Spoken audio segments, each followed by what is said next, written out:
प्रेमानंदे। हरि हरि वो। राधे झूलन पधारो, झुक आए बदरा। राधे झूलन पधारो, झुक आए बदरा। झुक आए बदरा, गिर आए बदरा। झुक आए बदरा, गिर आए बदरा।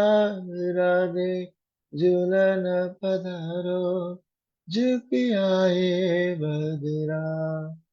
ऐसो मान नाही कीजे हट, छोड़ रियली। ऐसो मान नाही कीजे हट, छोड़ रियली। तुम तो परम सयानी, वृषभानु की लली। तुम तो परम सयानी, वृषभानु की लली। राधे झूलन पधारो, झुक आए बदरा। साज सोला सिंगार डारो, नैनन कजरा।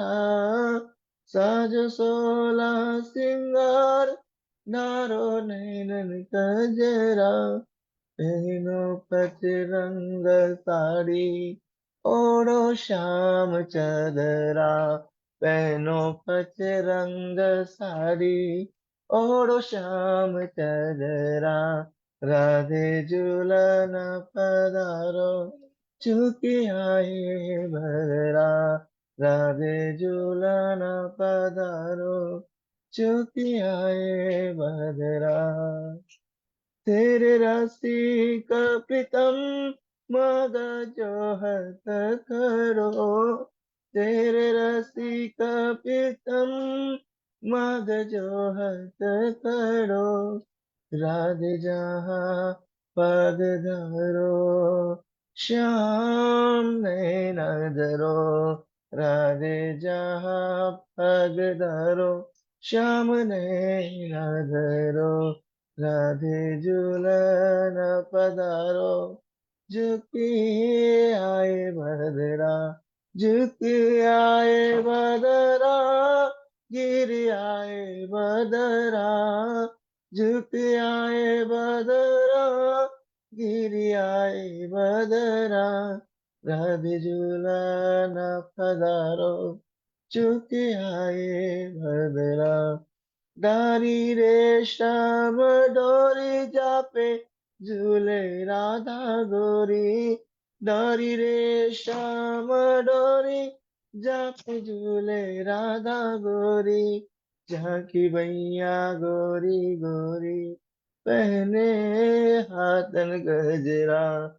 झांकी भैया गोरी गोरी, पहने हाथन गजरा।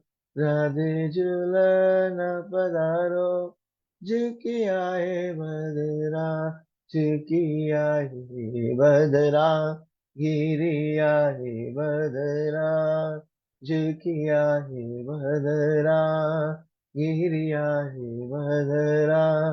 राधे झूलन पधारो, झुकी आए बदरा। राधे झूलन पधारो, झुकी आए बदरा। हरे कृष्णा प्रभु जी, तुम्हें प्रणाम प्रभु जी।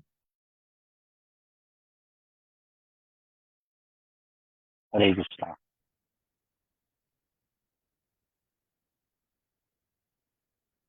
स्लाइड दिखाओ।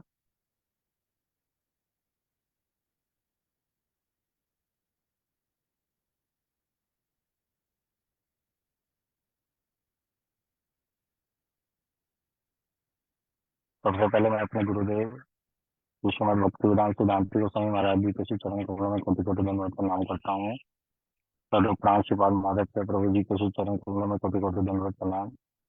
आप सभी उपस्थित वैष्णवों के श्री चरणों में यथा योग्य मेरा प्रणाम। हरे कृष्णा। अभी हमने झूलन का कीर्तन किया। और कल, आने वाले कल में विशेषकर एकादशी के दिन हमारे मंदिर में, मठ में झूला लगता है राधा कृष्ण का, राधा विनोद बिहारी राधा माधव जी का। तो वृंदावन में श्री रूप सनातन गौड़िया मठ में और गोपीनाथ भवन में बहुत बड़ा उत्सव होता है 3-4 दिन का। और हमारे इसी कुंज बिहारी गौड़िया मठ में भी कल इस उत्सव का पालन होगा। और विशेषकर कैसे भगवान कृष्ण श्रीमती राधा रानी को मनाते हैं झूले पर आने के लिए, क्योंकि राधा जी मान कर लेती हैं।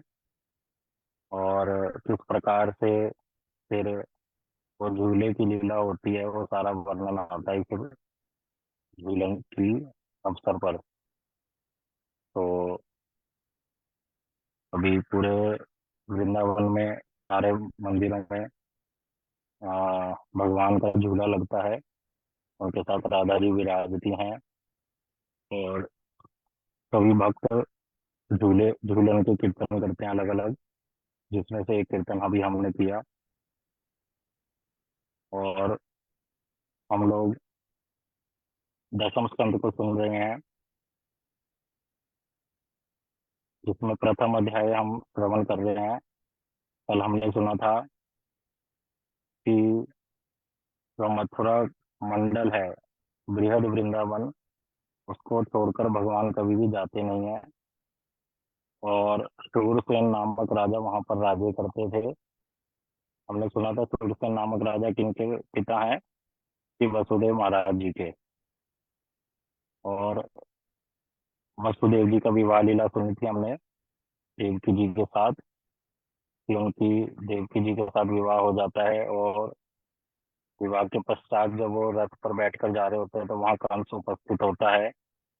कंस किसका पुत्र है? उग्रसेन महाराज का, हमने सुना था।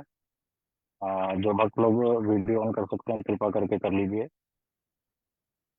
मेरे को लग रहा है मैं अपने आप को ही देख के बस बोल रहा हूँ।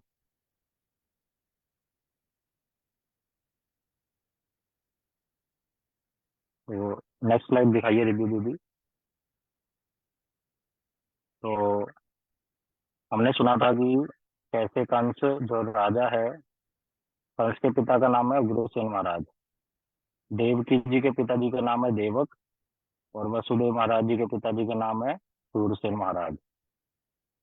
अब देवक और उग्रसेन जी आपस में भाई हैं। और देवक की बहुत सारी पुत्रियां थी, जिनमें से सबसे छोटी थी देवकी।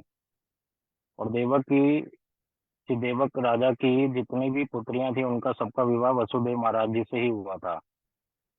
इसलिए कंस वसुदेव महाराज को पहले से ही जानता था, उनके स्वभाव को।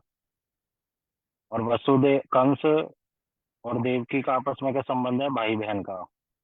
लेकिन विशेषकर बताया, कंस उम्र में बहुत बड़ा है और देवकी बहुत छोटी है, इसलिए पिता और पुत्री के रूप में भी ये रिश्ता है उनका। और इसी के कारण कंस को बड़ा प्रेम आता है, जिसके कारण वो जो सारथी होता है रथ को चलाने वाला, उसको हटाकर कहता है कि इस रथ को मैं चलाऊंगा। और अपने उल्टे हाथों से घोड़ों की लगाम पकड़ लेता है और सीधे हाथ से चाबुक पकड़ लेता है और घोड़ों को, रथ को चलाने लगता है। फिर जब थोड़ा सा आगे चलते हैं, और हमने ये साथ में श्रवण किया था कि देवक जो देवकी जी के पिता हैं, उन्होंने उपहार स्वरूप वसुदेव महाराज को बहुत सारी वस्तुएं दी थी। बहुत सारे आभूषण, बहुत सारे हाथी, घोड़े, बहुत सारे रथ, और देवकी जी के लिए बहुत सारी दासियां, सोने से सोने चांदी से सुसज्जित, मणियों से सुसज्जित कर कर दिया था उपहार स्वरूप। और हमने सुना था जब रथ चल रहा था, तो कोई मृदंग बजाता है, कोई करताल बजा रहा है, कोई दुंदुभी नगाड़े बजा रहा है, कोई तुरही, ऐसे बहुत सारे वाद्य मंत्र यंत्र वहां बज रहे हैं, जिससे मंगल ध्वनि हो रही है। वाद्य यंत्रों के बजने से मंगल ध्वनि होती है, हमने सुना था। कोई शंख बजा रहा है। तो जब कंस लेके जा रहा है, उसी समय आकाशवाणी होती है कि अरे मूर्ख, जिस देवकी को तू लेके जा रहा है, उसी का 8वीं संतान तेरे मृत्यु का कारण बनेगी। ये आकाशवाणी कौन करते हैं? देवता, हमने सुना था। और जैसे ही आकाशवाणी सुनता है कंस, जो अभी जिसका स्वभाव क्या देख रहे थे, बड़ा प्रेम कर रहा है अपनी बहन से, उसका स्वभाव ही बदल गया एकदम से। उसका स्वभाव ही बदल गया और अब वो क्या करता है, जिस उल्टे हाथ से उसने घोड़ों की लगाम पकड़ रखी थी, अब उन उल्टे हाथों से देवकी जी के केशों को पकड़ लेता है और सीधे हाथ में जो चाबुक था उसको फेंक कर अपने तलवार को निकाल लेता है, उनको मारने के लिए तैयार हो जाता है। तो अब हमने सुना था कि जो ये कंस के स्वभाव वाले लोग होते हैं, वो उनका स्वभाव कैसा होता है? बिजली की तरह। जैसे आकाश में बिजली कभी चमकती है कभी नहीं, है, ठीक से पता नहीं चलता क्या हो रहा है। तो उसी तरह से बिजली की तरह इनका स्वभाव होता है। ये कभी तो ऐसे दिखाते हैं बड़ा प्रेम, जब तक इनका स्वार्थ पूरा होता है, जब तक अपना पूरा स्वार्थ होएगा तब तक तो प्रेम दिखाएंगे, और जहाँ स्वार्थ में हानि आ जाती है अपने संबंधों में, जब अपने मन की इच्छाएं पूरी नहीं होती, तो उस व्यक्ति से कोई संबंध भी नहीं रखना चाहते, और इतना ही नहीं, उसको मार भी देना चाहते हैं। तो कंस ने सोचा अगर देवकी ही नहीं होगी तो इसकी आठवीं संतान होगी नहीं। पहली तो क्या, आठवीं तो क्या, पहली भी नहीं होगी, कोई भी नहीं होगी, तो मैं इसका वध कर दूंगा। फिर हमने सुना था जो वसुदेव महाराज हैं वो भगवान श्री कृष्ण के भक्त होने के कारण, जब उन्होंने इस क्रिया को देखा तो वो परेशान नहीं हुए, उनको कोई क्रोध नहीं आया उनके अंदर कि कंस कैसे मेरी पत्नी को मार सकता, अभी तो मेरा विवाह हुआ है, ये सब एकदम से नहीं आया। उन्होंने बड़े समझदारी से शांति पूर्वक उस सिचुएशन को संभाला। और उन्होंने क्या बोला था कंस को, कल हमने सुना था कि हे कंस, उन्होंने साम दान दंड और भेद की नीति लगाई। पहले तो उन्होंने सोचा मैं दान तो कुछ कर नहीं सकता, अगर मैं बहुत सारा दान दे दूं कंस को, कहूं कि तुम मेरे से बहुत सारी मुद्राएं ले लो, हाथी ले लो, घोड़े ले लो, और देवकी को छोड़ दो, तो कंस मानेगा नहीं। कंस कहेगा ये सब मेरे पास बहुत है, मैं तुमसे ले भी लूंगा तो तब भी मेरी मृत्यु तो टाल नहीं सकते तुम इन चीजों से, तो मुझे कोई आवश्यकता नहीं है। और अगर मैं दंड देना चाहूँ, वसुदेव जी सोचे, मैं कंस को दंड दे दूं तो वो मैं दे नहीं सकता क्योंकि कंस मेरे से बड़ा है और शक्तिशाली है।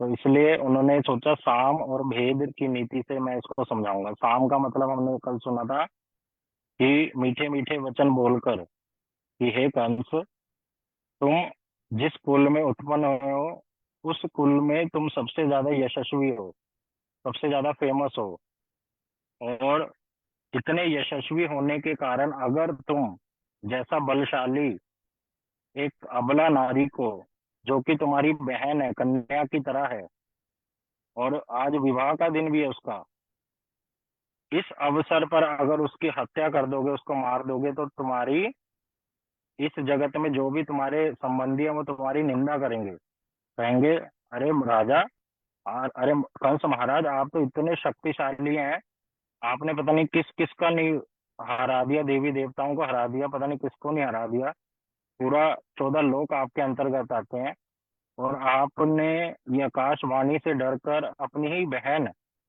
जो कन्या के स्वरूप है और स्त्री शरीर में है, विवाह का दिन है, उसका वध कर दिया। तो सब आपकी निंदा करेंगे। और फिर जब तुम मर जाओगे, वसुदेव जी कह रहे हैं जब कंस तुम मर जाओगे, तो जब तुम्हें मरने के बाद भी क्या मिलेगा? नरक, स्वर्ग नहीं मिलेगा, क्योंकि तुमने बहुत घृणित कार्य किया है। तो ये बात वसुदेव जी ने कंस को बोली, लेकिन कंस इन बातों से विचलित हुआ नहीं, उसके मन में कोई भी परिवर्तन नहीं आया। अब उससे आगे हम श्रवण करते हैं भागवत जी में से कि वसुदेव जी ने और क्या क्या वचन बोले। कल तो हमने यही वाला वचन सुना था बस। आगे कह रहे हैं हम, हे वीर, अभी कौन कह रहे हैं? वसुदेव जी कंस को बोल रहे हैं, हे वीर, जो जन्म ग्रहण करते हैं उनकी देह की उत्पत्ति के साथ मृत्यु की भी उत्पत्ति होती है, आज हो या 100 वर्षों के बाद हो। जो देह धारण करते हैं उनकी मृत्यु अवश्यम भावी है, उसको टालना अति कठिन है, वो टलने वाली नहीं है। तो वसुदेव जी ने अब उनको गीता का ज्ञान दिया जो ज्ञान भगवान श्री कृष्ण ने अर्जुन के माध्यम से हमें हम सबको दिया। भगवान श्री कृष्ण ने जो दूसरे अध्याय में, गीता के दूसरे अध्याय में आत्मा का ज्ञान दिया कि आत्मा क्या होता है, शरीर क्या होता है, आत्मा और शरीर में क्या अंतर होता है। शरीर तो खत्म हो सकता है लेकिन आत्मा खत्म नहीं हो सकती, क्योंकि आत्मा क्या है, भगवान का अंश है। तो ये सारी बातें अब वसुदेव महाराज जी किसको समझा रहे हैं? क्या नाम है उसका? कंस को। तो क्या बोल रहे हैं? कह रहे हैं जैसे ही हमारा ये शरीर जन्म लेता है और साथ ही साथ उसकी मृत्यु का भी टाइम फिक्स हो जाता है। और किसी ने भी शरीर लिया है, कोई भी बच नहीं सकता। इस 14 भुवन में, चाहे वो स्वर्ग में देवी देवता हो, चाहे नरक में असुर लोग हो, पृथ्वी पे मनुष्य हो, पशु पक्षी कोई भी हो, कोई भी जो शरीर प्राप्त करता है आत्मा, उसको शरीर छोड़ना ही पड़ेगा। ये तो अवश्यम भावी है। जैसे ही जन्म हुआ है, चाहे अभी मरे, कई लोग पेट में ही मर जाते हैं, माँ के गर्भ में। शरीर थोड़ा सा ही मिला था, जन्म भी बाहर भी नहीं आए तभी मर गए। कोई कोई जैसे ही जन्म होता है, हम सुनते हैं कितनी बार, जन्म लेने मात्र से ही मर जाते हैं। कुछ 2 दिन में मर जाते हैं, कुछ सालों में मर जाते हैं, कुछ 100 साल से ज्यादा जीकर मर जाते हैं। लेकिन मरते सारे ही हैं। यही बात वसुदेव जी कंस को बोल रहे हैं कि अगर तुम सोचो कंस कि मैं देवकी को मार दूंगा और तुम्हारी मृत्यु टल जाएगी, तो तुम बड़ी मूर्खता की बात कर रहे हो। सोचो, अगर देवकी को मार दिया तुमने, ठीक है, तो तुम क्या सोचते हो तुम्हारी मृत्यु नहीं होगी? तो वसुदेव जी उनको ये समझाना चाह रहे हैं, मृत्यु तो तब भी होगी, चाहे अभी ना हो, थोड़े समय बाद हो जाएगी, क्योंकि तुमने भी शरीर प्राप्त हुआ है। फिर आगे कह रहे हैं,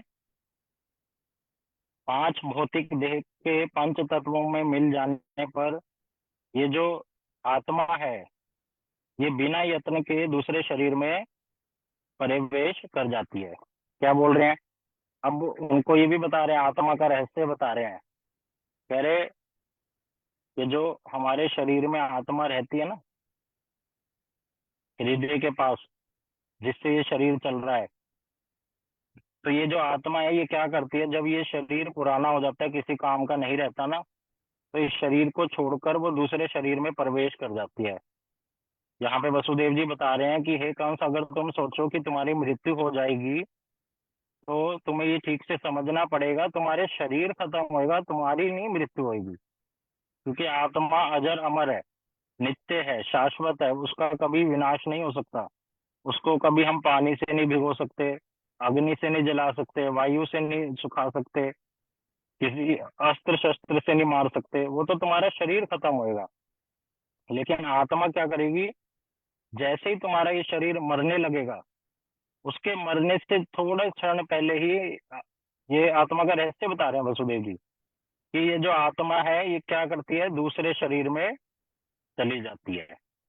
फिर आगे उन्होंने और अच्छे से समझाया इस पॉइंट को। कह रहे हैं, जब ये शरीर की प्राप्ति और उसका त्याग ही जीव का जन्म एवं मृत्यु है, किंतु ये दोनों वंश भावी हैं। कह रहे हैं कि जो आत्मा को शरीर प्राप्त हो जाता है ना, और जब शरीर वो छोड़ देता है, ये दो चीजें होती हैं आत्मा के साथ। उसको शरीर मिलता है और शरीर छोड़ देता है थोड़े समय बाद। तो कह रहे इसी क्रिया को जन्म और मृत्यु बोलते हैं, और कुछ नहीं है। जैसे एक चोर को जेल में बंद कर दिया जाए, जेल के अंदर डालना, तो उस क्रिया को बोलते हैं उसका जन्म हो गया। और उस चोर को जब जेल से फ्री कर दिया जाए, बाहर भेज दिया जाए, तो उसको बोलते हैं मृत्यु। कि आत्मा जब इस शरीर के अंदर जाती है तो उसको कहते हैं जन्म, और जब आत्मा इस शरीर को छोड़ देती है तो वो शरीर का क्या है, मृत्यु। लेकिन आत्मा को कुछ नहीं होता। फिर कह रहे हैं कि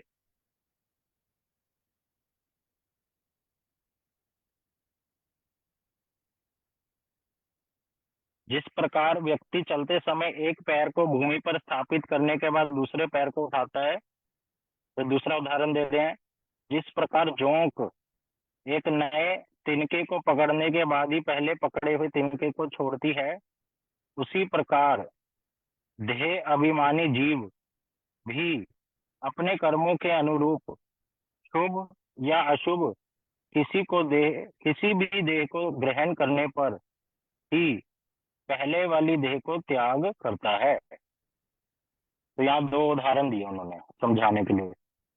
वसुदेव जी ने कंस को समझाने के लिए बताया कि जैसे एक व्यक्ति जब पैदल चलता है तो वो क्या करता है, वो अपना पिछला पैर तभी उठाएगा, दूसरा पैर, जब वो पहला पैर आगे जमा लेता है। ठीक है ना। और दूसरा उदाहरण क्या दे रहे हैं कि एक जोंक होता है, एक वो कीड़ा है जिसका नाम है जोंक। वो क्या करता है, वो पत्तों को खाता है। तो वो पत्तों को जब खाता है तो जैसे जिस पत्ते को खा रहा है उसी के ऊपर बैठ के खाता है वो। और वो पत्ता जब खत्म होने को आता है तो वो क्या करता है, उसके खत्म होने मात्र से ही वो पहले, उससे पहले ही क्या कर लेता है, दूसरे पत्ते पे चला जाता है और पहले पत्ते को छोड़ देता है। तो वसुदेव जी इसके माध्यम से इतना ही समझाना चाह रहे हैं कि हे कंस, ये जो हमारे शरीर के अंदर आत्मा है ना, वो शरीर के मरने से पहले ही उसका फिक्स हो जाता है कि ये कौन से शरीर में जाएगा दूसरे में। और वो कैसे फिक्स होता है, हम कौन सी क्रियाओं को करते हैं, हमारे कर्म कैसे हैं, शुभ कर्म कर रहे हैं या अशुभ, मतलब पाप वाले कर्म कर रहे हैं पुण्य वाले, उस पर डिपेंड करता है।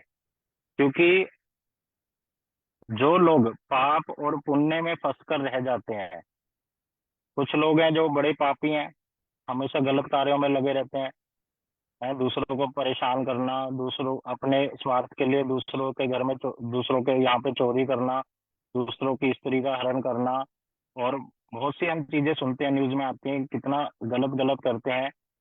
तो वो क्या करते हैं, पाप करते हैं। और कुछ लोग हैं जो पुण्य पुण्य ही करते हैं, अच्छे अच्छे कार्यों में लगे रहते हैं, कभी दान, किसी को दक्षिणा देना, किसी बहुत सारे गरीबों की मदद कर देना। तो गुरुजी बताते हैं ये दोनों ही वस्तुएं क्या हैं, ये हमारे बंधन का कारण है। जो व्यक्ति पाप और पुण्य में फंस कर रह जाता है, वो केवल इन 14 लोक में ही इधर उधर घूमता रहता है। वो 14 लोक को छोड़कर भगवान के यहाँ पे नहीं जा सकता जब तक वो भगवान की भक्ति नहीं करता। अब गुरुजी बताते हैं, हमें लोहे की जंजीर से बांध दिया जाए या चांदी की या सोने की जंजीर से कहीं पर हमें बांध दें, तो हम कहेंगे नहीं नहीं, हमारी को सोने वाली जंजीर से बांधो, वो अच्छा है। तो ये मूर्खता होगी। तीनों ही जंजीरों से बांधने का मतलब है बंधन। सोने की जंजीर क्या है, पुण्य, और लोहे की जंजीर पाप। मतलब ये पाप करो चाहे पुण्य करो, ये हमें 14 लोक में ही बांध के रह जाएगा और हम इधर उधर ही घूमते रह जाएंगे। इसलिए हमारे गुरु वर्ग बताते हैं कि हमें भगवान की भक्ति करनी चाहिए। भक्ति मतलब भगवान की सेवा। भगवान की सेवा का मतलब होता है पाप और पुण्य से ऊपर की वस्तु, वही क्रिया हम करेंगे, लेकिन किसके लिए, भगवान और उनके भक्तों के लिए। तो वो बंधन के अंदर नहीं आती, वो कर्मों के बंधनों के अंदर नहीं आती, वो उससे ऊपर होती है। तो इसी बात को श्री वसुदेव महाराज जी कह रहे हैं कि तुम सोचो कि तुम मृत्यु से बच जाओगे, तुम्हारी मृत्यु तो पक्का ही होगी, आज नहीं तो कल। और जो तुम्हारी आत्मा है, तुम सोचो जब ये दूसरे शरीर में जाएगी, और अगर तुम देवकी का वध कर देते हो और तुम्हारा जब शरीर बदलेगा, तो तुम्हें बड़ी नीच योनि प्राप्त होगी। क्योंकि तुम इतना गंदा कार्य करने जा रहे हो, घृणित कार्य, सबसे नीच कार्य, कि अपनी बहन का वध करने जा रहे हो, वो भी विवाह के दिन। तो तुम्हारे को जो दूसरा शरीर प्राप्त होगा ना तुम्हारी आत्मा को, और वो आत्मा क्या करती है, जब शरीर मरने लगता है ना हमारा, उसके मरने मात्र पहले से ही उसका दूसरा शरीर पहले से ही तैयार होता है। क्योंकि उसके पाप और पुण्य के कारण पहले ही डिसाइड हो जाता है कि उसको दूसरा शरीर क्या मिलना है। तो तुमने जो पाप काम करोगे ना, तुम्हें तो तुम्हारा तो पक्का है, अभी तो मनुष्य शरीर मिला है, तो अभी जो दूसरी योनि मिलेगी तुम्हें बड़ी नीच योनि प्राप्त होगी। ये बात यहाँ पर वसुदेव जी कह रहे हैं। फिर वसुदेव जी ने कहा, जैसे कोई दरिद्र मनुष्य जागृत अवस्था में राजा आदि का ऐश्वर्य देखकर और पारलौकिक इंद्र आदि के ऐश्वर्य को श्रवण कर उसकी अभिलाषा करने लगता है, और जब उसका चिंतन करते करते उसी में आविष्ट चित्त होकर स्वप्न में अपने को ही राजा या इंद्र के रूप में अनुभव करता है, तो उस समय अपनी वह दरिद्र अवस्था के शरीर को भूल जाता है। अथवा कोई व्यक्ति ऐश्वर्य की लालसा से जागृत दशा में भी मन ही मन उन्हीं विषयों का प्रगाढ़ चिंतन करते करते उन्हीं में निविष्ट होकर अपने को राजा आदि मानकर अपने स्थूल देह को भूल जाता है। उसी प्रकार जीव भी अपने कर्म और कामना के वशीभूत होकर दूसरे शरीर को प्राप्त प्राप्त कर अपने पहले वाले देह को भूल जाता है और उसका त्याग करता है। तब कंस को बता रहे हैं एक और उदाहरण देकर। पहले तो उदाहरण हमने सुना था, जैसे कि एक व्यक्ति जब पैदल चलता है तो वो अपना दूसरा पैर तभी उठाएगा जब पहला जमा लेता है। और दूसरा उदाहरण हमने सुना था जोंक का, कि वो पहले पत्ते को खाएगा और वो पत्ता पूरा खा के पूरा भी नहीं होगा तो वो पहले ही अपनी रक्षा करने के लिए क्या करता है, दूसरे पत्ते में चला जाएगा और पहले पत्ते को छोड़ देगा।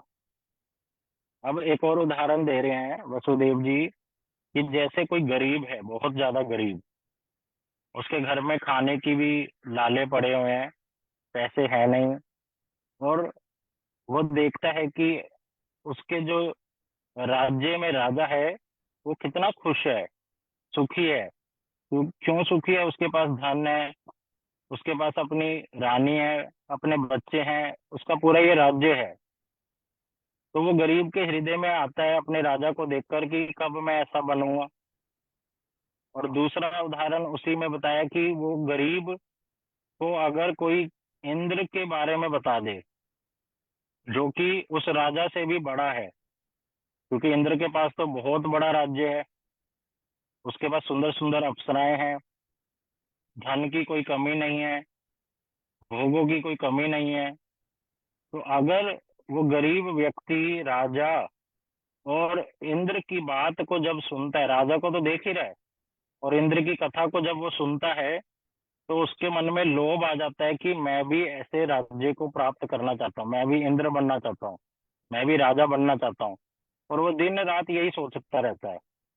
सोचते सोचते सोचते उसका मन उसमें इतना लग जाता है कि वो अपने आप को, जब वो जब सो जाता है ना, तो स्वप्न में भी उसको यही दिख रहा होता है, मैं राजा बन गया हूँ, मेरे पास बहुत बड़ा राज्य है। तो वो दिन रात उसका मन एक ही चीज में लगने के कारण, एक ही वस्तु को सोचने के कारण क्या हो गया, वो अपने आप को ही क्या मानने लग गया है, मैं राजा हूँ, मैं इंद्र हूँ। वो अपने शरीर को भूल गया है। वो ये भूल गया कि मैं गरीब हूँ, मेरे पास धन नहीं है, मेरे पास खाने को भी कुछ नहीं है। वो ये चीज ही भूल जाता है। तो वसुदेव जी यहाँ से कंस को समझाना चाह रहे हैं कि हे कंस, जैसे तुम कर्म करोगे और जो मन में कामना रखोगे, जो मन की अवस्था रहेगी हर समय, उसी के कारण तुम्हें जो दूसरा शरीर प्राप्त होगा, तो वो जो दूसरा शरीर जब तुम्हें प्राप्त हो जाएगा तो तुम पहले शरीर को अपने आप ही भूल जाओगे, तुम्हें पता भी नहीं होगा क्या हुआ था। ये हम लोगों के लिए ही बता रहे हैं बातें सारी, कि हम लोग अपने मन को इस जगत में ऐसा लगा लेते हैं। किसी का मन किसी चीज में आसक्त हो जाता है, किसी का दूसरी चीज में। किसी का होता है कि मेरे को बहुत प्रतिष्ठा चाहिए, वो प्रतिष्ठा कामी होता है कि मैं, सब लोग मेरे को पहचाने और मेरी वाहवाही हो। कोई कहता है कि नहीं नहीं, मेरे को क्या चाहिए, बहुत सारा धन चाहिए, उसका मन किस में लगा है, धन में। किसी किसी का देखते हैं, वो कोई कहता है कि नहीं नहीं, मेरे को धन नहीं चाहिए, मेरे को क्या चाहिए, मेरे को बहुत सारी जगत की वस्तुएं चाहिए, एकत्रित करना, मुझे ये भी वो भी वो भी। कोई कहता है कुछ तो कोई कुछ। तो हमारा जो मन है, उसकी जो अवस्था है ना, वो इतनी निम्न हो चुकी है कि वो इस जगत की वस्तुओं में इतना आसक्त हो जाता है कि वो अपनी अवस्था को ही भूल जाता है। यहाँ पे समझाना चाह रहे हैं कि हम कौन है, भगवान के अंश हैं। लेकिन हम यही भूल जाते हैं कि मैं भगवान का दास हूँ। इस बात को भूल कर माया में फंस कर अपने मन को दूसरी चीजों में इतना ज्यादा लगा लेते हैं कि हमें ऐसा लगता है कि मैं ये हूँ, मैं वो हूँ, मैं ये कर दूंगा, ये सब मेरा है। तो मैं और मेरे में फंस कर रह जाता है, जिसके कारण वो सब कुछ भूल जाता है। और उसी प्रकार से वसुदेव जी कंस को समझा रहे हैं कि तुम जो ये मैं और मेरा कर रहे हो ना, तुम्हें तुम्हें जब दूसरा शरीर प्राप्त होगा इसके कारण तुम यही भूल जाओगे कि पहला शरीर में तुम क्या थे और कौन थे, क्या किया था। तो किस लिए तुम इस जगत में, जब अभी तुम्हें कंस का रूप मिला है, तो अपनी बहन को क्यों मार रहे हो, तुम निंदा के पात्र क्यों बन रहे हो, तुम्हारे संबंधी तुम्हारी निंदा करेंगे, मत करो ऐसा कार्य। फिर आगे उनको समझाते हुए कहते हैं, देहांतर के समय विविध प्रकार के संकल्प आदि से युक्त चंचल मन फलोन्मुख कर्मों के द्वारा प्रेरित होकर माया के द्वारा विभिन्न देहों को रूप में रचित पांच भौतिक देहों में से जिस भी देह को एक मिनट मैं इसको पढ़ लेता हूँ, फिर मैं आपको ये वाला मैं बता चुका हूँ, मैं और मेरा वाला। इससे नेक्स्ट पढ़ते हैं। वसुदेव जी कह रहे हैं, जिस प्रकार सूर्य चंद्र ये जो पदार्थ जल से भरे हुए मिट्टी के घड़ों में अथवा जल और तेल आदि में प्रतिबिंबित, कि भगवान माया देह में अभिमान करके जन्म मरण आदि का भोग करता है, किंतु वास्तव में शुद्धि। हाँ, यहाँ पर बताया वसुदेव जी ने, देखो अभी वो अगर मैं पढ़ूंगा बहुत बड़ा बड़ा है, लेकिन उसका एसेंस सुनते हैं, सार बात। तो अब कह रहे हैं, एक और उदाहरण देके, पहला तो उदाहरण हमने सुना जो पैदल व्यक्ति का, फिर जोंक का सुना, फिर हमने वो गरीब व्यक्ति का उदाहरण सुना। फिर अब एक और उदाहरण दे रहे हैं वसुदेव जी, कि जैसे सूर्य और चंद्र है आकाश में, और आप जमीन पे एक जल से भरा हुआ बर्तन रख दो या तेल से भरा हुआ, तो उस सूर्य और चंद्र की रिफ्लेक्शन आएगी उसमें। और सोचो बड़ी तेज वायु चल पड़ी, तो उस वायु के चलने से आपका तेल हिलेगा, और पानी में भी लहरें आएंगी। वो लहरें आने से क्या होगा, आपको ऐसा लगेगा वो सूर्य और चंद्र क्या है, हिल रहा है। लेकिन सच्ची बात तो क्या है, सूर्य और चंद्र नहीं हिल सकते, वो थोड़ी हिल रहे हैं, उनका प्रतिबिंब, उनकी रिफ्लेक्शन हिल रही है। तो उसी तरह से कह रहे हैं कि तुम जो मैं अभिमान करके देह के धर्म में जन्म मरण आदि का भोग करता है, किंतु वास्तव में शुद्ध जीव जन्म मरण आदि से रहित है। कि अगर हम लोग ये सोचें कि मेरा जन्म होता है और मृत्यु हो जाएगी, कंस क्योंकि क्या सोच रहा है उस समय, कि अगर मैं देवकी को नहीं मारूंगा तो इसकी जो आठवीं संतान होगी वो मेरे को मार देगी। तो वसुदेव जी बता रहे हैं, अरे मूर्ख, तुम जो सोच रहे हो कि तुम्हारा मृत्यु हो जाएगी, तुम्हारी मृत्यु तो कभी हो ही नहीं सकती, क्योंकि तुम क्या हो, शुद्ध जीव भगवान की अंश हो। तुम ये शरीर नहीं हो जो तुम सोच रहे हो कि तुम कंस हो। तुम्हारे अंदर जो आत्मा बैठी हुई है वो असली में भगवान का सेवक है, भगवान की अंश है, वो असली में वस्तु है, ये शरीर नहीं है। तो इस बात को यहाँ बता रहे हैं कि जैसे हमें लग रहा है कि वो सूर्य और चंद्र हिल रहे हैं, ऐसे ही हम लोगों को क्या लगता है, हम ये शरीर हैं। लेकिन वास्तविक बात क्या है, हम शरीर नहीं है, हम क्या है, भगवान के अंश हैं, जिसको बोलते हैं आत्मा, जीव आत्मा। हम ये शरीर नहीं है, इस बात को वसुदेव जी कंस को बतला रहे हैं। जो भगवान ने भगवत गीता में ज्ञान दिया ना दूसरे अध्याय में आत्मा का, वही बात वसुदेव जी यहाँ बतला रहे हैं, अलग अलग उदाहरण देकर। जैसे हमने पैदल व्यक्ति का सुन लिया, जोंक का सुन लिया, उस गरीब व्यक्ति जो सोचता है कि मैं राजा बन जाऊंगा, और तीसरा भी सूर्य चंद्र की जो रिफ्लेक्शन पानी में पड़ती है उसका सुन लिया हमने। फिर बता रहे हैं कि अगर तुम अपना मंगल चाहते हो तो तुम्हें ऐसे घृणित कार्य को नहीं करना चाहिए, उसको छोड़ देना चाहिए। वही बात दोबारा से कह रहे हैं। फिर आगे उन्होंने कहा, इतना कहने पर यह दीन बालिका देवकी तुम्हारी कन्या के समान स्नेह पात्री और छोटी बहन है। तुम दीन वत्सल हो, अतएव इस निरपराधी अपनी बहन का वध मत करो। फिर अब कंस वसुदेव जी क्या कह रहे हैं द्वारा से, जो शुरू में उन्होंने बोला था कि हे कंस, तुम तो बड़े तुम तो अपने कुल के यशस्वी राजा हो, और तुम्हें ये शोभा नहीं देता कि तुम अपनी छोटी बहन देवकी, जिसका आज विवाह का दिन है और स्त्री शरीर में है, उसका वध करो। तो तुम मत करो। इस बात को वसुदेव जी फिर से बोलते हैं। लेकिन इतना कहने पर भी कंस रुक नहीं रहा है। जब वसुदेव जी ने इतनी सारी बातें कह दी, समझा भी दिया, उसको तिनका भर भी फर्क नहीं पड़ा। तो हमारे गुरु वर्ग बताते हैं हमारी भी अवस्था ऐसी ही है। हमें हमारे गुरु परंपरा, हमारे गुरु जी वैष्णव हमें इतनी सुंदर सुंदर हरि कथा सुनाते हैं, और हमें बार बार बताते हैं कि हम ये शरीर नहीं है, हम आत्मा है। और हमारा कर्तव्य भी बताते हैं कि हमारा कर्तव्य क्या है, भगवान की सेवा करना, उनका भजन करना, उनको प्रसन्न करना, भक्तों की सेवा करना, एकादशी का व्रत करना, अपने हरि नाम के प्रति निष्ठा बढ़ाना, नियम पूर्वक भजन करना। नियम पूर्वक भजन नहीं करेंगे तब तक भजन में आसक्ति नहीं होगी।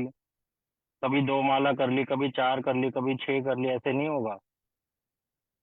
दीक्षित भक्तों को तो कम से कम 16 माला करनी चाहिए, और ये 16 शब्द से आगे बढ़ना चाहिए धीरे धीरे।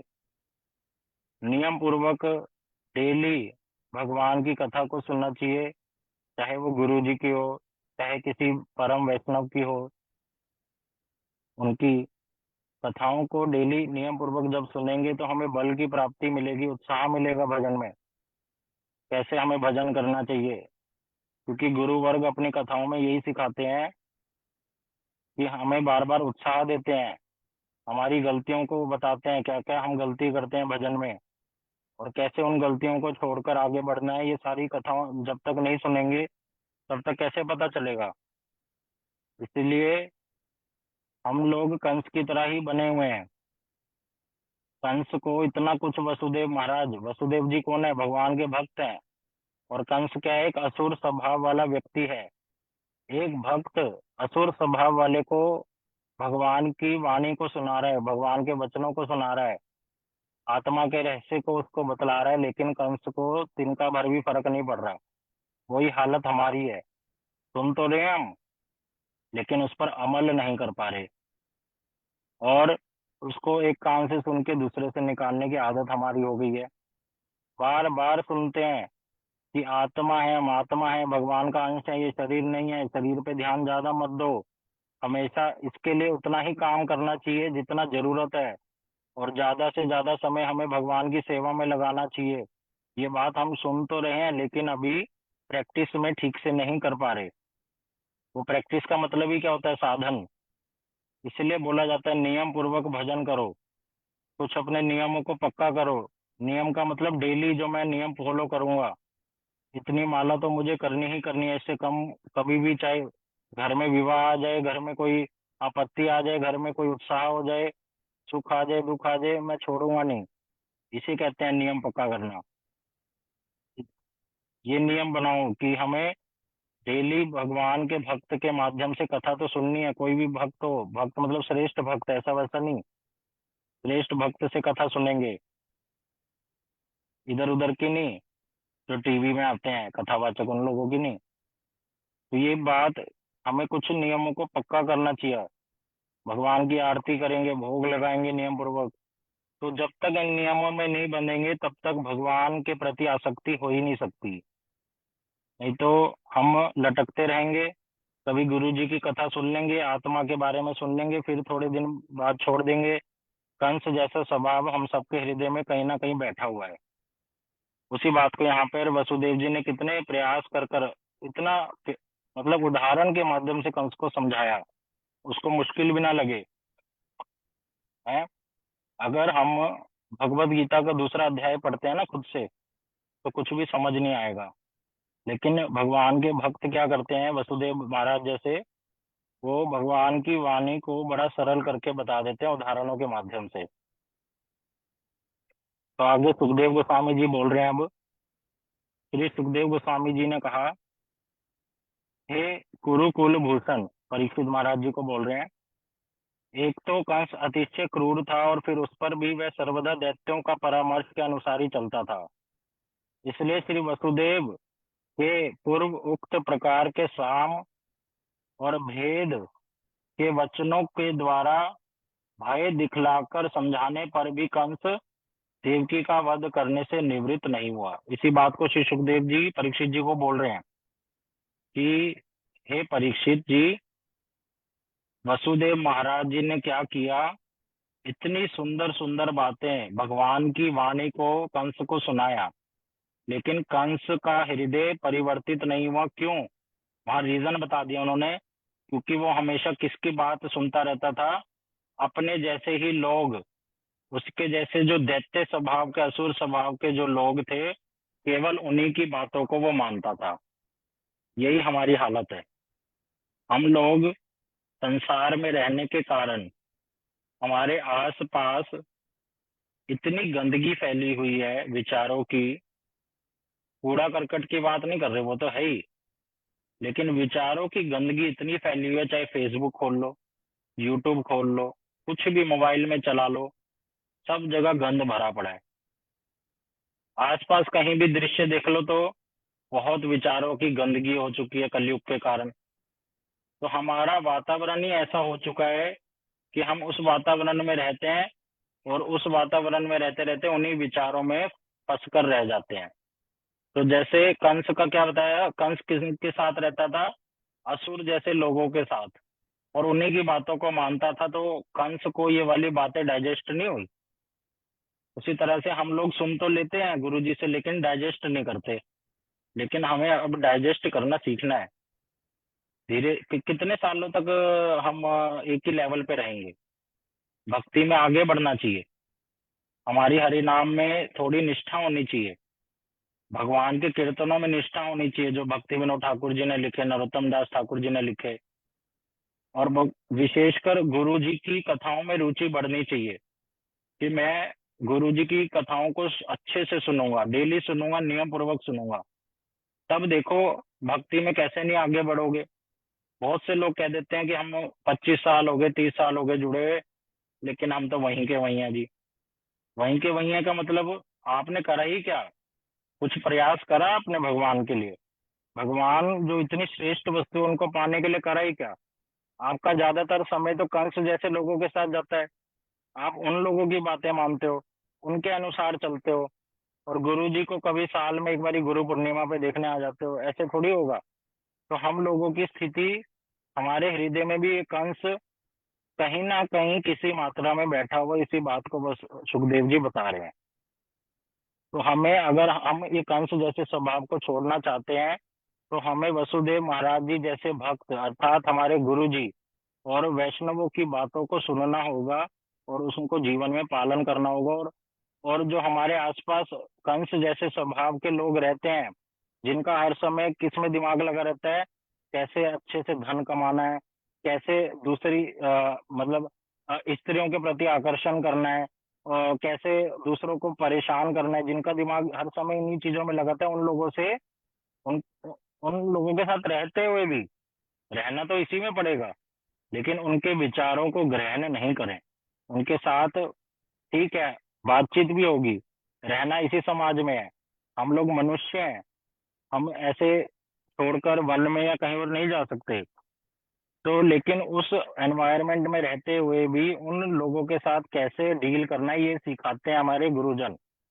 कि कैसे उनके साथ रहते हुए उनका विचार नहीं लेना। अगर विचार को ले लोगे, उनकी बात को मानना शुरू कर दोगे, या उनके आचरण को देखकर अपने आचरण में ले आओगे, तो उससे क्या होगा, तुम्हारा उनके साथ संग हो जाएगा, संग हो जाएगा, और उस संग के कारण तुम कंस जैसे बन जाओगे।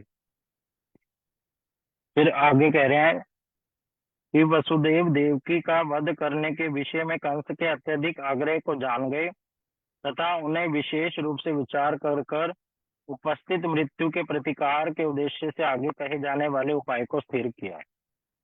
तो जब वसुदेव जी ने देखा, भाई मैंने तो बहुत समझा लिया और कंस नहीं रुकने वाला, तो अब मेरे को कोई और उपाय ढूंढना चाहिए। क्या उपाय, उसके बारे में आगे बता रहे हैं। कह रहे कि वसुदेव जी ने विचार किया कि बुद्धिमान व्यक्ति को अपने बुद्धि एवं बल के रहते मृत्यु से रक्षा पाने के लिए प्रतिकार करना चाहिए। यदि पूर्व उक्त प्रणाली से प्रयत्न करने पर भी मृत्यु का निवारण ना किया जा सके तो फिर शरीरधारी जीव का कोई अपराध नहीं होता है। वसुदेव जी ने क्या सोचा, कह रहे मैंने तो बहुत प्रयास किया, लेकिन अभी भी मैं अपने प्रयासों को छोड़ूंगा नहीं, क्योंकि मैं अभी हारा नहीं हूँ। तो कह रहे एक व्यक्ति को जब तब तक प्रयास करना चाहिए कि जब तक, मानो, यहाँ पे उदाहरण दे रहे हैं कि मानो किसी व्यक्ति की मृत्यु आने वाली है, उसको पता चल गया, या उसके सामने सपोज कोई ऐसा जंगली पशु आ गया, शेर आ गया, और उसको कोई पता नहीं अब क्या करना है, मतलब वो मृत्यु के समान ही है, कभी भी खा सकता है। लेकिन बताया तब भी, ऐसी अवस्था में भी, चाहे आपके हाथ में कोई हथियार नहीं है, कोई आपके साथ नहीं है, तो आपको कुछ ना कुछ उस समय हाथ पैर मारने चाहिए। चाहे पेड़ पे चढ़ने का प्रयास करो, इधर भागो उधर भागो। तो कह रहे जब तक आपके अंदर बुद्धि है और जब तक आपके अंदर बल है, तब तक तो क्या करो, इस शरीर की रक्षा करो। और तब भी आप जब इतना प्रयास करने पर भी अपने शरीर को नहीं बचा पाते और वो शेर आपको खा जाता है, तो इसमें आप सोचो कि आपने तो पूरा प्रयास किया था, लेकिन अब मेरे भाग्य में यही लिखा था। तो उसी तरह से वसुदेव जी कह रहे हैं, अभी तक मैंने जो प्रयास किया है, इससे आगे भी मैं और प्रयास करूंगा, क्योंकि अभी मेरे में बल है, बुद्धि है, उसका प्रयोग कर कर मैं देवकी की मृत्यु से रक्षा करूंगा।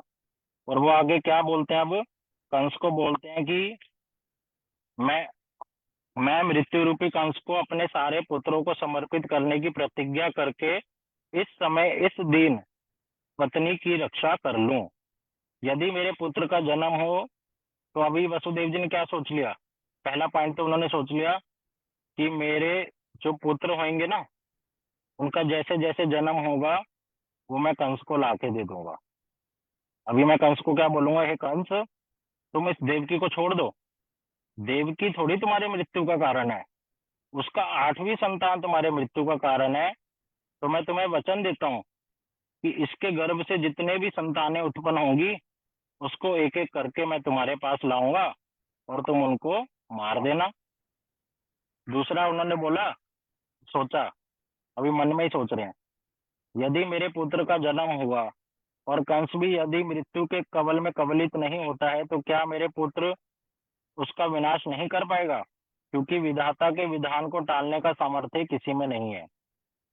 अति अभी पुत्र दे दूंगा, इस प्रकार की प्रतिज्ञा करने से उपस्थित मृत्यु को रोका जा सकता है। बाद में यदि पुनः इसकी मृत्यु होती है तो इसमें मेरा कोई दोष नहीं होगा।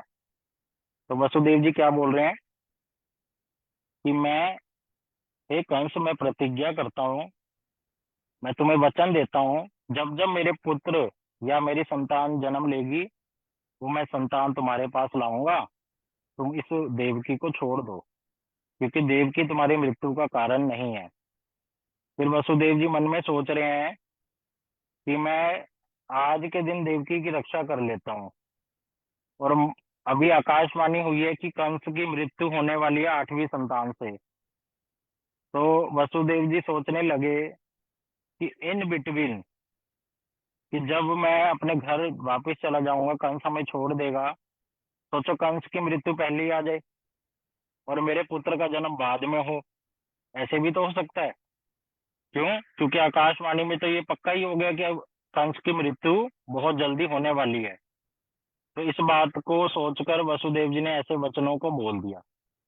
और ये कोई झूठे वचन नहीं बोले वसुदेव जी ने, सत्य वचन बोले। वसुदेव जी जो कहते हैं वो करते हैं, क्योंकि वो भक्त हैं।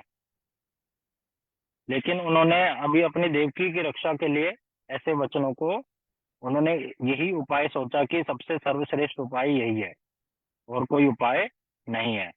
और और हम सोचें कि वसुदेव जी ने ऐसे क्यों कह दिया कि अपने पुत्रों को दे देंगे और वो अपने पुत्रों की हत्या करा देंगे। तो बताया कि अगर मेरे पुत्रों की हत्या लिखी है तो होएगी ऐसे ही, क्योंकि वो भगवान के, वसुदेव महाराज कौन है, भगवान के भक्त हैं। और एक भक्त को ये अनुभव होता है कि उसको उसके पास अगर कोई चीज आ जाए, या उसके पास जो वस्तु है वो उससे छिन जाए, तो उन दोनों स्थिति में उसका जो हृदय की भावना है वो बदलती नहीं है, वो इसको भगवान की कृपा ही मानता है। उसी तरह से वसुदेव जी कह रहे हैं, अगर मेरे यहाँ पर पुत्र होता भी है और वो मर जाता है कंस के मारने पर, तो इसमें उनको दुख नहीं हो रहा है बहुत ज्यादा, दुखी तो होंगे लेकिन इतनी आसक्ति नहीं है। क्यों? क्योंकि वो इसमें भगवान की कृपा को ही सोच रहे हैं कि इसमें कहीं ना कहीं भगवान की कृपा छुपी हुई है। तो जब ऐसे बहुत से श्लोक आते हैं और भागवत में वचन आते हैं कि एक भक्त क्या होता है, उसके हृदय में भगवान के प्रति क्या भावना होती है, अगर उसके जीवन में कोई कष्ट आता है ना, या कोई सुख भी आ जाता है, तो वो उन दोनों स्थिति में क्या रहता है, एक ही भावना में रहता है, समभाव। कष्ट आने पर हाय तौबा नहीं करने लग जाता कि हाय हाय मैंने तो इतनी मालाएं करी, इतना व्रत किए एकादशी के, और क्या फायदा हुआ, भगवान ने मेरे को ये रिजल्ट दिया। वो ये सब नहीं कहता। या सुख आने पे तो चलो भगवान की वाहवाही करेगा ही, लेकिन दुख आने पर ऐसा नहीं करता। एक भक्त जैसे उदाहरण सुनते हैं हम, पांडवों की माता कुंती देवी, वो भगवान से क्या प्रार्थना कर रही है कि आप मेरे को दुख दो। वो ये नहीं कह रही सुख संपत्ति घर आवे, वो कह रही है दुख मेरे घर में आए। तो भगवान ने कहा ऐसा क्यों बोल रहे हो आप? तब कुंती जी ने बोला, कह रहे जब जब मेरे घर में दुख आए ना, तब तब आप खुद आकर मेरी रक्षा करी और मेरे पुत्रों की, चाहे लाक्षागृह में जलाया हो, है, चाहे हमारे को महाभारत युद्ध में फंसाया हो। जब जब हमें फंसाया गया दुर्योधन ने, कौरवों ने, तब तब भगवान ने आके रक्षा करी, द्रौपदी की रक्षा करी। तो इसी कारण से कुंती देवी क्या कह रही है, हे भगवान आप हमें दुख दीजिए। तो देखो भगवान के भक्त क्या कह रहे हैं, आप हमें दुख दीजिए। दुख नहीं मांग रहे भगवान से, वो ये चाहते हैं कि हर समय भगवान का स्मरण बना रहे, भगवान की सेवा हमारे से होती रहे, भगवान के भक्तों की सेवा होती रही, ये वाली भावना हृदय में रखता है एक भक्त। तो उसी तरह से वसुदेव जी की भी भावना है, उनकी किसी भी वस्तु में आसक्ति नहीं है। उनका ये नहीं है कि देवकी में बड़ी आसक्ति है, इसको बचा लेता हूँ, मेरे पुत्र मर जाएंगे तो मर जाएंगे, ऐसा नहीं है। वो उनकी तो किसी भी वस्तु में आसक्ति नहीं है, लेकिन उस समय जो सबसे सर्वश्रेष्ठ उपाय है उन्होंने उसको ही सोचा। और उन्होंने ये सब सोचा, सोच समझ के ही उत्तर दिया। ऐसे नहीं हम लोग क्या करते हैं, हम तो ऐसी आज कुछ कहते हैं तो कल कुछ और कह देते हैं। आज हम कह देते हैं हाँ, तो उसी बात के लिए कल कह देते हैं ना। ऐसा ऐसे वाले वसुदेव जी नहीं है, उनका चंचल मन नहीं है, वो स्थिर मन वाले हैं। वो अपनी जो बात है उस पर अड़िग रहते हैं और उस बात को सोच समझ के ही बोलते हैं। ऐसे नहीं बोल देते कि उनके मन में आ गया कि ऐसे कर देते हैं, अब ऐसे कर देते हैं और कल क्या करूंगा, मैं इधर उधर भाग जाऊंगा, कल से बच जाऊंगा, ऐसा नहीं। बड़े सोच समझ के उन्होंने किसी बात को बोला है। और वो सारी सोच समझ की जो बातें हैं ना, जब हम ये भागवत ग्रंथ को पढ़ते हैं तो हमारे टीकाकारों ने वहां बताया हुआ है, लेकिन समय नहीं है तो उस बातों को इतना बताए तो। और बहुत से लोग इतनी डीप डीप बातों को भी नहीं समझ पाते, तो खुद से पढ़ने से अच्छा रहेगा। तो सारे ऐसे विचार भागवत जी में दिए हुए हैं कि वसुदेव जी ने क्यों ऐसा स्टेप लिया और क्यों कंस को ऐसा बोला कि मैं अपने पुत्रों को तुम्हारे पास ला के दूंगा। ये बात यहाँ पर बोली। तो समय हो चला है, सोचा था प्रथम अध्याय आज पूरा हो जाएगा, लेकिन अभी इसमें थोड़ा सा रह गया कि कैसे जब उनके घर में वसुदेव जी, कंस वसुदेव जी को छोड़ देता है और वसुदेव महाराज जी फिर अपने पुत्रों को ला के देते हैं, फिर नारद जी आ जाते हैं। ऐसे ये थोड़ा बहुत रह गया है। अभी हम इसको कल तो श्रवण नहीं करेंगे, कल है एकादशी तिथि और कल झूलन भी है। तो जो भक्त लोग मठ में नहीं जा सकते वो अपने घर में ठाकुर जी को, राधा कृष्ण को झूले पर विराजित कीजिए। और ये झूला 19 तारीख तक रहेगा, रक्षाबंधन तक। इसको कहते हैं झूलन महोत्सव। इसमें भगवान राधा माधव की झूलन लीला होती है। ये बड़ी विशेष लीला है और बड़ी रहस्यमय लीला है। हमारे टीकाकार गुरु वर्ग शिला कृष्णदास कविराज गोस्वामी जी ने अपने ग्रंथ गोविंद अमृत गोविंद लीला अमृत में ऐसी ऐसी लीलाओं को लिखा हुआ है। और हमारे विशेषकर परम गुरु जी शिशीमद भक्ति वेदांत नारायण गोस्वामी महाराज जी इस उत्सव को बड़े श्रेष्ठ रूप से मनाते थे। क्यों? क्योंकि परसों 17 तारीख को एक बड़ी विशेष तिथि है। हमारे एक गुरु जी हुए जिनका नाम है श्री रूप गोस्वामी जी, उनकी शुभ तिरोभाव तिथि है। तो हमारे परम गुरु जी क्या करते थे, मथुरा में जो हमारा श्री केशव जी गौड़िया मठ है वहां पर रहकर एक धर्म सभा करते थे। उस धर्म सभा में क्या करते थे, चतुर्वेदी, त्रिवेदी, द्विवेदी, एक वेदी, मतलब जिन पंडितों ने 4 वेद पढ़ रखे हैं, जिन्होंने 3 वेद पढ़ रखे हैं, चाहे 2, ऐसे ब्राह्मणों को बुलाते थे। केवल ब्राह्मणों को नहीं, अलग अलग मठों से सन्यासियों को बुलाते थे। अलग अलग संप्रदायों के जो उच्च कोटि के वैष्णव थे उनको बुलाते थे।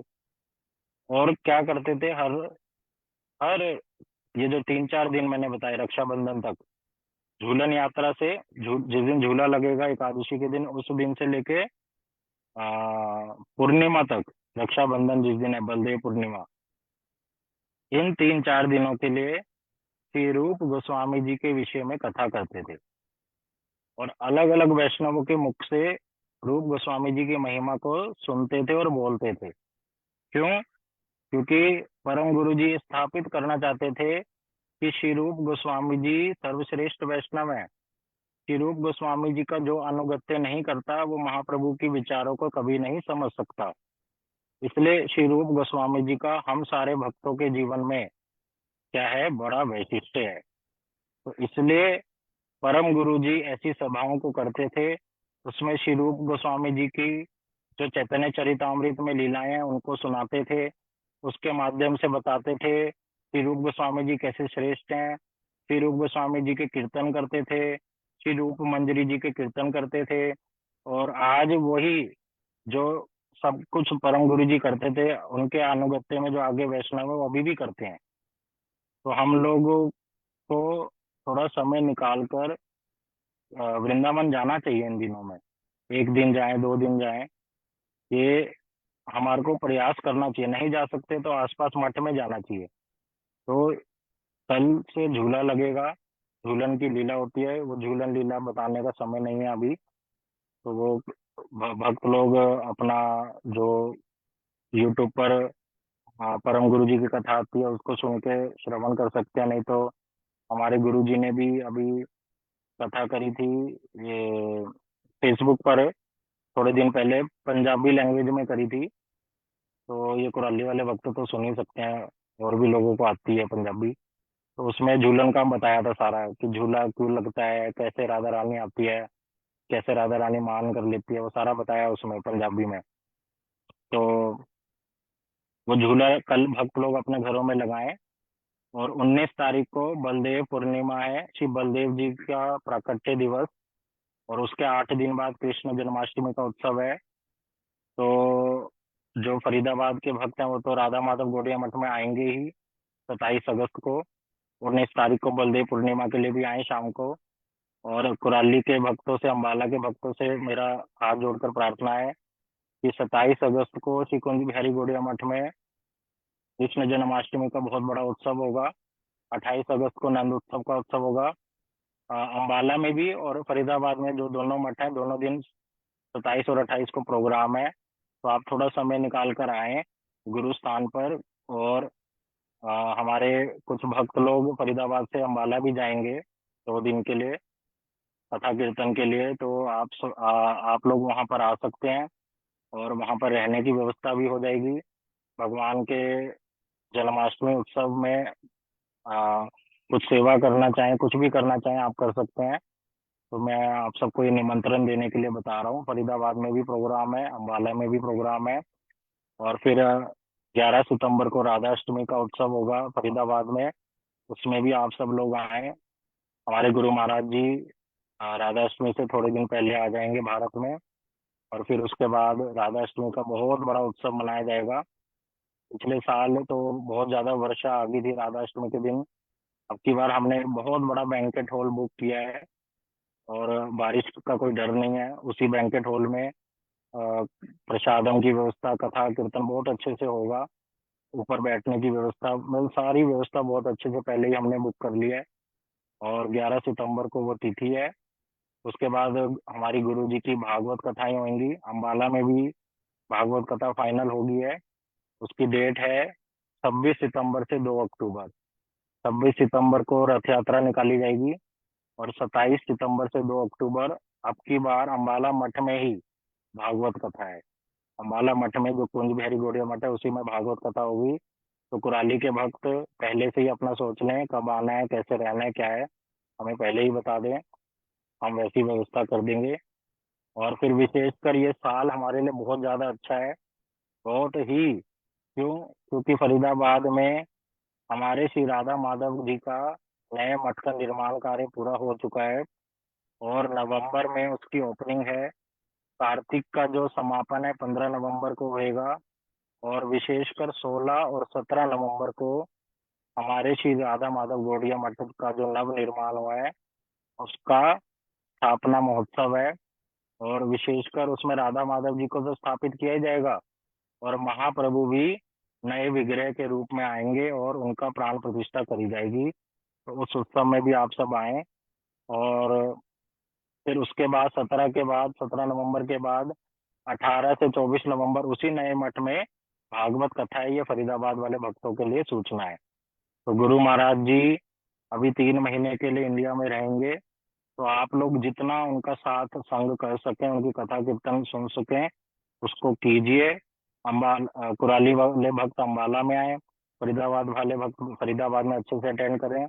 ये नहीं कहना चाह रहा कुराली वाले फरीदाबाद नहीं आ सकते, फरीदाबाद अम्बाला नहीं जा सकते, पर मैं बता रहा हूँ कि फरीदाबाद में कौन कौन से प्रोग्राम है और अम्बाला में कौन कौन से प्रोग्राम है। जिसके लिए जैसे सुविधा हो आना। अभी तो फिलहाल बहुत सारा बता दिया है। जन्माष्टमी पे फोकस करो। ठीक है, पहले झूलन मनाओ, रूप गोस्वामी जी की तिथि मनाओ, बलदेव पूर्णिमा का पालन करो, जन्माष्टमी पे मठ में आ जाओ। ठीक है। और नंद उत्सव का भी पालन करेंगे अच्छे से वहाँ। बहुत सारी सेवाएं होती हैं, मठ में रहो, मठ में रहने की कोई कमी नहीं है अम्बाला में। आप लोग आ जाओ भक्त लोग। और फिर उसके बाद राधा अष्टमी तो हम धूमधाम से मनाएंगे ही। तो अभी 3-4 दिन क्लास नहीं होगी, हम सबको वृंदावन जाना है 2-4 दिनों के लिए। अब हम 20 तारीख को इस क्लास को कंटिन्यू करेंगे, 20 से लेके बस 25 तक।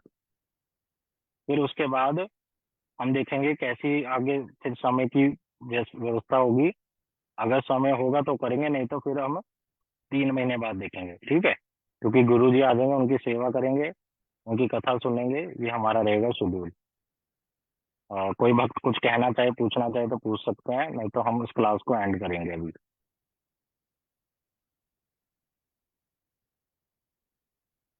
ठीक है, सभी भक्तों को हरे कृष्णा।